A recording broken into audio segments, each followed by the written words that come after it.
ખેડામાં વાત્રક ડેમમાંથી પાણી છોડાતા નદી બે કાંઠે જળસ્તર વધતા પહાડગામ પાસે જોખમી સ્થિતિ, લોકોને સુરક્ષિત સ્થળે ખસી જવા તંત્રની અપીલ। સતત વરસાદથી રાજ્યના અનેક ડેમમાં નવા નીર, ઉકાઈ ડેમના 9 તો કડાણા ડેમના 6 દરવાજા ખોલાયા તો નદીઓ અને ધોધ છલકાતા જોવા મળ્યો મનમોહક નજારો।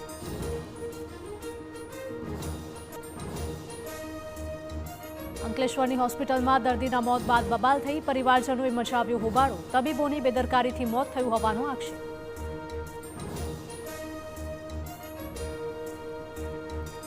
રાજ્યમાં ભેળસેળિયા પર તવાઈ, ઓગસ્ટમાં ફૂડ વિભાગે 10 જેટલી કરી મોટી રેડ, 43 ટનથી પણ વધારે અખાદ્ય પદાર્થ જપ્ત।